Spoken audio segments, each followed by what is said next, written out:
Hello friends, आज बानिए देखाबो धनेपातार चाटनी। এটা আমরা কম বেশি সকল মানুষই খেতে ভালোবাসি। আর এখন তো বাজারে ধনেপাতা প্রচুর পরিমাণে পাওয়া যাচ্ছে। কম বেশি মানুষ কিন্তু আমরা ধনেপাতার মধ্যে লেবু দিয়ে থাকি। লেবুর সঙ্গে আরও একটি জিনিস দিলে কিন্তু সত্যি আরও দ্বিগুণ স্বাদের হয় ধনেপাতার চাটনি। চলো দেখে নিই কী কী লাগছে এই ধনেপাতার চাটনি বানাতে। প্রথমেই দেখো ধনেপাতাগুলোকে পরিষ্কার করে বেছে নিয়েছি আর ভালো করে ধুয়ে রেখে দিয়েছি আমি চকরবোর্ডের মধ্যে। 7 কোয়া মতো রসুন নিয়েছি, 7টা কাঁচা লঙ্কা নিয়েছি, একটা গোটা টমেটো নিয়েছি।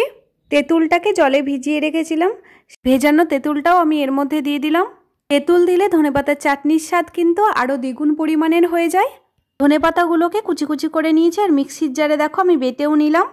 তোমরা চাইলে এটা শিলনোড়াতেও বেটে নিতে পারো। ধনেপাতার চাটনি খুব সুন্দর করে আমার বেটে নেওয়া হয়েছে, একটা বাটির মধ্যে আমি তুলে নিয়েছি।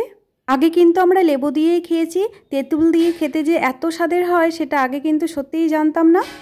স্বাদ মতো লবণ দিয়ে দিলাম, আর কাঁচা সর্ষের তেল কিন্তু একটু বেশি পরিমাণেই দিতে হবে। তেঁতুলটা আমি আগেই দিয়েছিলাম বেটে নেওয়ার সময়, সেই জন্য এখন কিন্তু শুধু লেবুটাই দেব। লেবুটা খুব টক, সেই জন্য অর্ধেকটা দিয়েছি। সবগুলো উপকরণ আমার দেওয়া হয়ে গেছে। চামচের সাহায্যে খুব ভালোভাবে এটাকে মিশিয়ে নিতে হবে। গরম ধোয়া ওঠা ভাতের সঙ্গে এরকম ধনেপাতার চাটনি মাখিয়ে খেলে কিন্তু মুখের মধ্যে দিতেই মিলেমিশে সব একাকার হয়ে যাবে। তোটা টেস্টি ও মজাদার হয় এই রেসিপি। এটা কিন্তু রুটি, পরোটা এবং মুড়ি দিয়েও খেতে পছন্দ করে অনেকে। তোমরা কিন্তু একবারের জন্য হলেও তেঁতুল দিয়ে এই চাটনিটি বানিয়ে দেখো, সত্যিই অসাধারণ লাগবে খেতে। একবার বানালে বারবার বানাতে চাইবে। আশা করছি আজকের এই রেসিপি তোমাদের খুব ভালো লেগেছে। ভালো লাগলে একটি লাইক করে দেবে। যারা নতুন বন্ধু আছো তারা চ্যানেলটিকে সাবস্ক্রাইব করে দেবে, পাশে থাকা বেলটি অন করে দেবে। তোমরা কেমন ধরনের ভিডিও দেখতে চাও অবশ্যই কমেন্টে জানাবে।